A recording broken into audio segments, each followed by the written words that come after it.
So in other words, okay, the Santa Claus and some of the etymology behind Kris Kringle is actually baby Jesus, symbolized to them. Symbolized, Yes. right? It's actually baby Jesus who's on a sleigh flying over the world, dropping off presents to children that have been good, shunning those that have been bad. Isn't that something? So the deception that you see all throughout this presentation is a marriage between paganism and Christianity. Paganism, Christianity. They married. Right. They adopted, the Christianity adopted the pagan cultures and inculcated them as religious holidays. That's right. Well, that's right to this day we see it happening. And you know, we are dinged so much by society because we expose all of these things. Yes. And you know, we ask people to listen to the message, you know, understand what is being said. You know, what we are merely doing is getting everyone to just think in their maturity. Just think. Ask your religious leaders questions. Stop going to church and just nodding your head. That's right. Because you feel as though that he's been anointed by God because he has alphabets in front of his name, alphabets behind his name, an ordained, you know, minister with 3,000, 2,000, 1,000 people in his church, flies to Africa and Europe, Asia, doing various, you know, missionary work and so forth and so on. We want doctrine. Yes. And we want someone who's able to disseminate the sound precepts of the Most High without interpretation. That's right. And certainly without paganistic traditions and overtone. That's right. Okay. At this frightening time of the year, these important feasts was Juvenalia, which celebrated the children of Rome. Although these early festivals are not necessarily about children particularly, but they are about fertility, children did have their particular place. The indulgence of children, of course, is very much a part of our modern Christmas, but it did have its place even in these ribald, drunken festivals that the Romans had.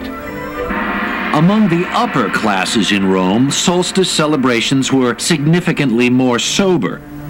Many influential Romans worshipped Mithra, the god of the unconquerable sun. To this small but powerful sect, the birthday of Mithra was the holiest day of the year. December 25th was the winter solstice in that part of the world. And it was also understood to be the birthday of the sun god, Mithra.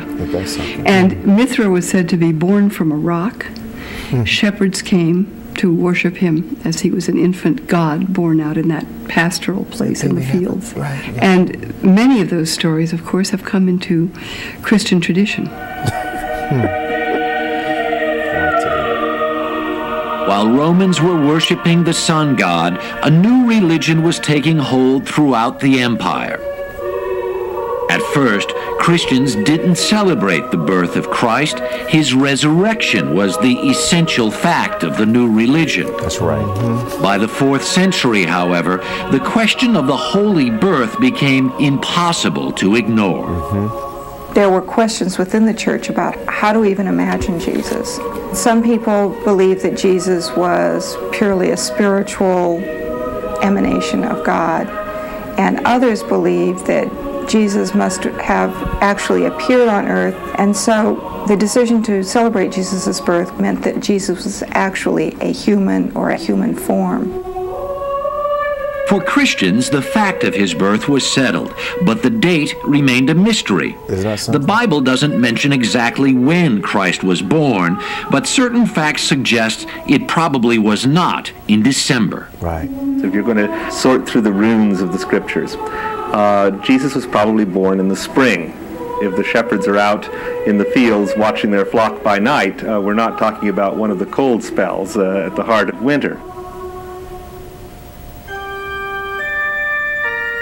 If pagan Rome was already celebrating the birth of Mithra on December 25th, it seemed natural to honor the birth of the Christ child at the same time. By the 4th century, the church made it official. December 25th was declared the feast day of the Nativity. But of course it's a very short step from the feast day of the risen sun, S-U-N, to the feast day of the risen sun, S-O-N. So in a sense, it's a very good choice, and the symbolism is there because the feast day of the unconquered son was about fertility, about birth, and so obviously it's the Christian Christmas. The church knew it could not outlaw the pagan traditions of Christmas, so it set out to adopt them. Okay. Now we'll just pause right there. Okay. We're going to end on that note, part one. What we have actually unearthed in the first part of our discussion, and certainly midway in the second part of our discussion, is that there are innumerable amounts of paganism within the so-called Christian faith. And one has to make a decision, because the Most High gave us a set of ethics. He gave us rules. He gave us laws. He gave us a foundation to stand upon, to show the nations how you serve Him and how you worship Him, right? And I don't recall Christmas being a part of the outline that He laid out for us. Okay, can't find it anywhere in the scriptures. Okay, all right. Well, Elder, we're going to go ahead and transition over into the second part of our paganistic or our paganism series, and let's go ahead and deal with some additional incorporation of pagan theology in this religion today called theology. And many of our viewers may want to know why we don't talk about Islam. Continues for the next 100 years. Let's pause here. Islam and other religious bodies, they don't use the Bible like Hebrews and Christian sects do today. That's correct. So we really and truly we're wanting to appeal to those who has ownership of a Bible, who opens up the Bible from Genesis to Revelation, and your theology, your religious practices are based upon the Bible. We're talking to you. Okay? All right. Feel free to give us a call, 704-553-7625. My name is Ariel Ben Nasik, and I am, again, the host for our program, one of the hosts, rather, Hear, O Israel. You can visit our website at www.nccischarlotte.com. All right. Let's continue with paganism, a hidden religion. Jesus, while Romans sporadically persecute and kill them. One tradition has it that Christianity survived this dark period by going underground, literally underground. These are the catacombs, family tombs that snake beneath the street outside the ancient walls of Rome. The catacombs are the site of the first Christian churches in the capital of the empire. Until recently, it was thought that the catacombs were a secret sanctuary. Now, Elder, did he say that the catacombs? Now, let's replay that here. I think he said the catacombs were the site of the first Christian churches. Yes. Is that what he said? That was the site. Okay, I want to make sure that's what he said here, because that's the catacombs are the site of the first Christian churches in the capital of the empire. Until recently. Okay, so Christianity in the Roman Empire. Okay, well, let's go and look at what type of Christianity rose out of the so-called Roman Empire, right? And let's see if they continue to adopt paganistic practices within this religious theology that they practice today. Were a secret sanctuary for persecuted Christians.